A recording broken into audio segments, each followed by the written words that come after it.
welcome to the Arena of Legends. I am Wolf, and with me is Moletrap.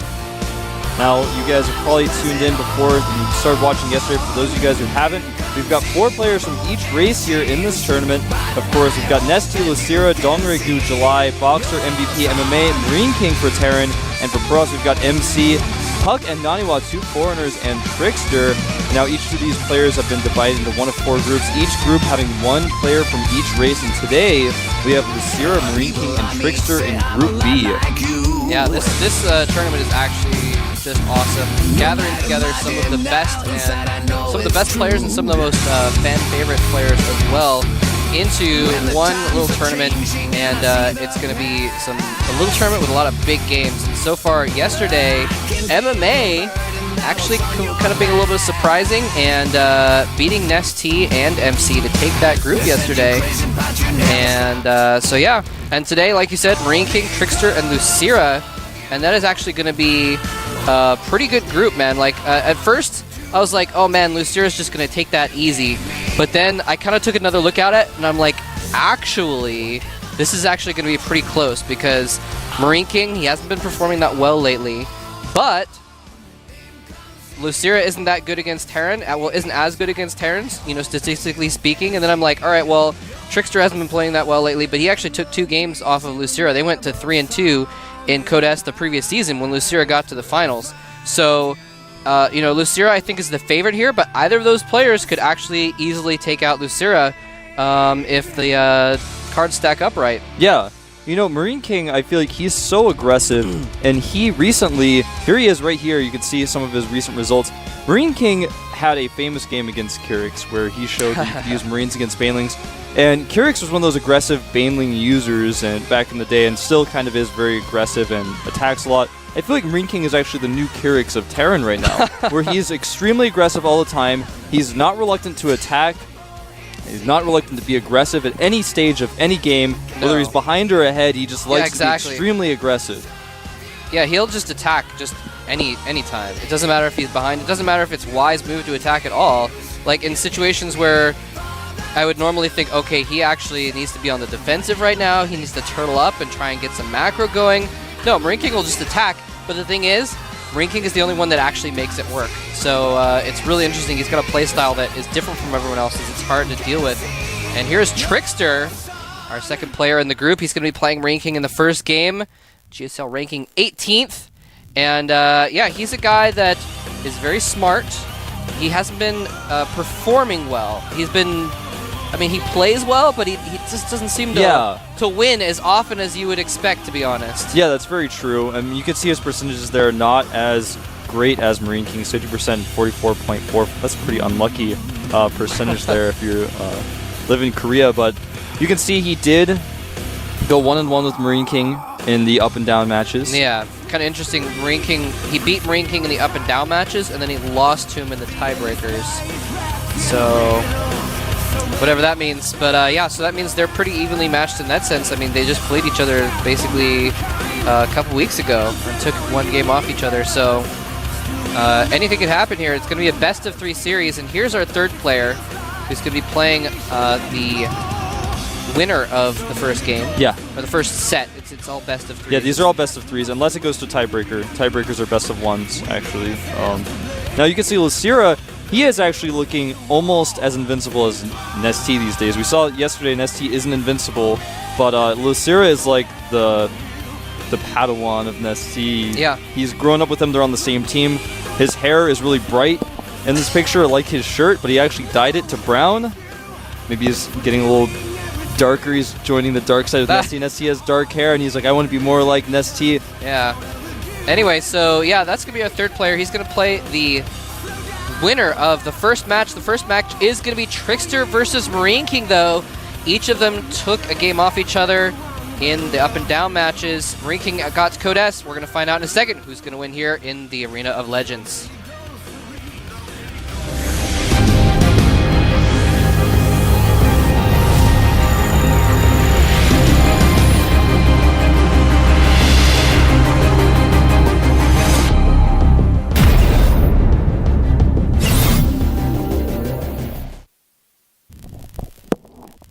All right, up here at the top of the map, is our Terran player who barely scraped his way into Code S. Most recently in the up and down matches, he is known as MarineKing Prime. And down here at the south end of the map is going to be our player from, I almost said from TSL. And recently switching to StarTale. And he's going to be StarTale TricKsteR. Yeah, TricKsteR, of course, came from a team that was really good with Protoss. Actually had some of the best Protoss talent in the world, and has now moved to StarTale.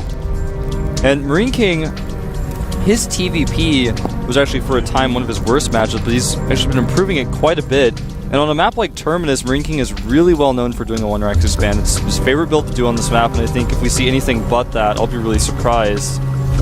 Yeah, Antigua Shipyards is another very... Oh, I don't know why I said Terminus, I'm sorry. No, that's alright, but it's a relatively large map, especially if you're in cross positions like this. It's going to be very interesting. Now, something to note real quick before this game gets too far underway, something that's kind of interesting about this situation is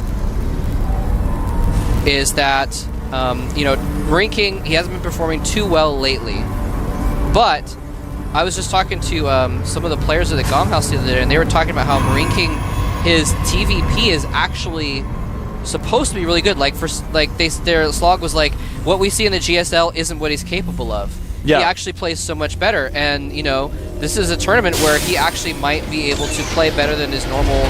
Maybe get spooked on stage or something like exactly. that. But this is a different situation here. Yeah, he's sitting in his comfy chair at the Prime House right now. He's relaxed. You might even have some of his teammates literally sitting behind him, watching him. You know, he's in a very comfortable situation. This probe is actually doing a ton of damage to MarineKing's SCV and just barely gets warded off. You guys didn't get a shot of it. The probe almost killed an SCV, and MarineKing was chased away by that Marine. Now, interestingly, here from TricKsteR, we're going to see a Nexus before Core. Wow. Now, I was starting to think this might be what we were going to see, because he did wall off with his gateway, which was somewhat unusual. And you put your gateway closer to the ramp so you can get that first Zealot out if necessary in weird situations. But there's the 1-Rax expand going down from MarineKing. Now, TricKsteR decided to make the Nexus because he scouted with his probe, he saw no gas, he knew what MarineKing was doing, and he thought, well, I don't need my core right away. Yeah, and the Rax wasn't in a position where you would expect it to be like part of a 2-Rax or anything like that. So, pretty smart move. I mean, it's a little bit risky to go ahead and do that and not know exactly what happens after your probe dies, but it's a good assumption. You have to take risks in StarCraft, so it's actually like a pretty good risk to go ahead and take that. In fact, in a way, it would be a risk to not expand quickly just in case they went for a 2-Rax afterwards or something like that, because then you're economically behind later on. Exactly, so you have to be very careful with the choices that you make. Now, MarineKing is adding double gases here. He's gone up to 3 barracks. And back at the base of TricKsteR, still sticking with the 1 gas. His core is finished. He's chrono boosting out his Stalker and also his Warp Gate research. Taking a 2nd gas very quickly here as well. I wouldn't be surprised if we saw him go into quick Twilight Council play, actually. Yeah, I would not be surprised by that at all, since he is getting a lot of gas here. Not focusing on getting into the gateways up or anything like that at the moment. The SCV does SCV see everything, actually. Yep, sees everything. But in a sense, sees nothing. Did the Stalker get out just a little bit too late, or was it just not in a good position? He had it on rally, so it was going down the ramp, so it didn't fire immediately. It tried to block the SCV with a probe, but obviously the SCV was just on mineral walk, so it didn't care. Didn't care, man. By the way, for all of you out there watching this tournament, I do want to apologize ahead of time.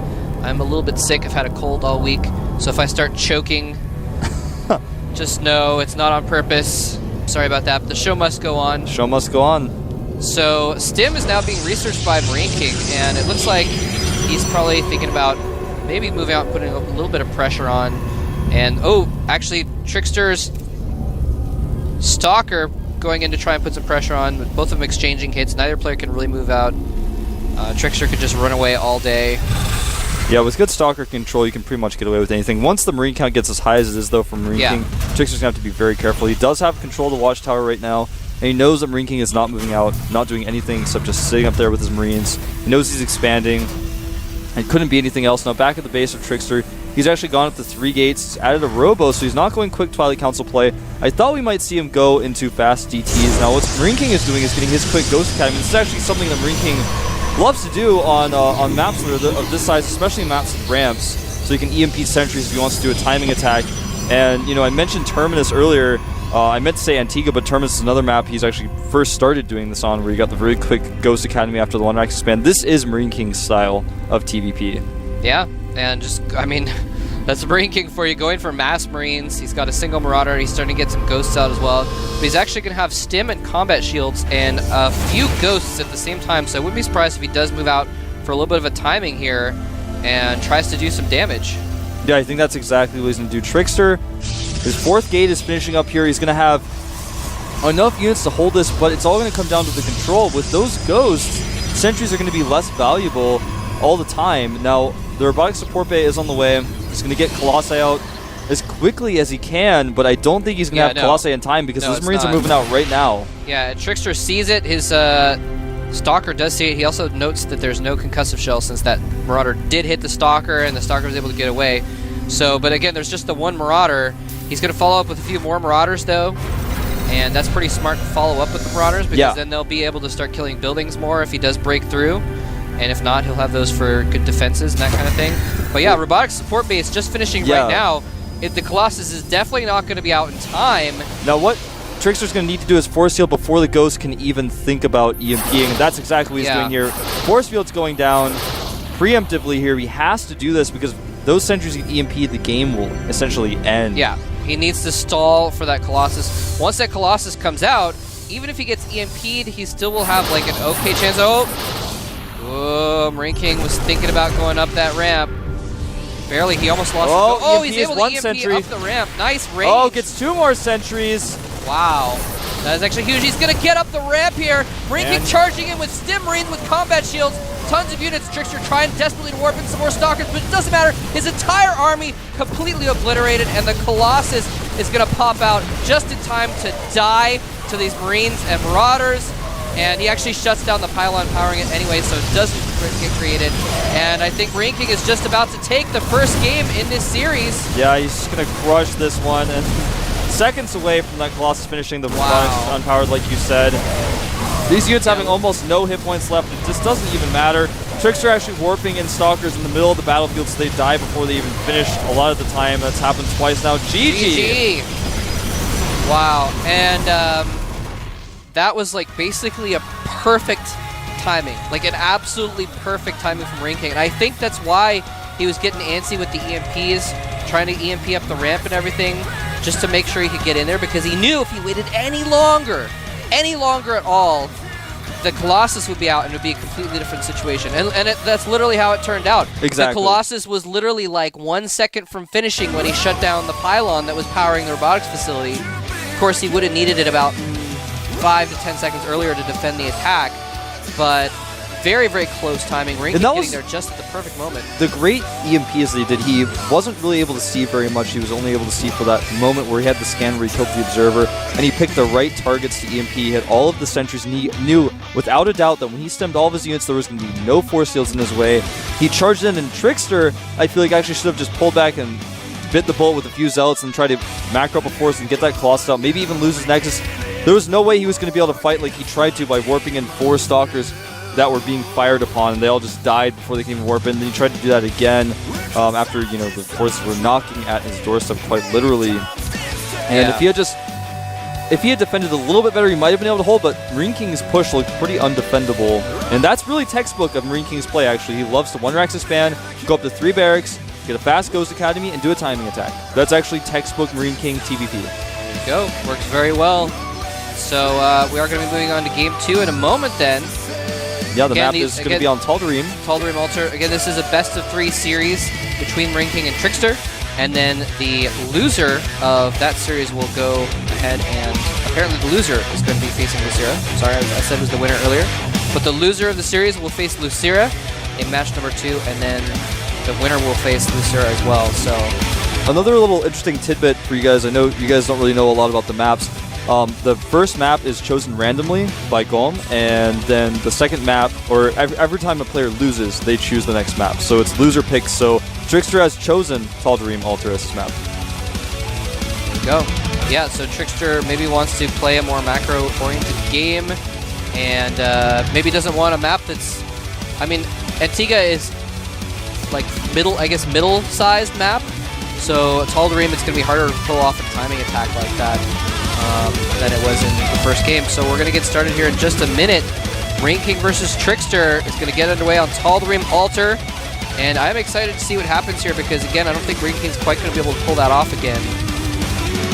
All right, so this is the Arena of Legends. I am Wolf, and with me is Moletrap. The countdown is starting. MarineKing versus TricKsteR. TricKsteR's on the ropes here.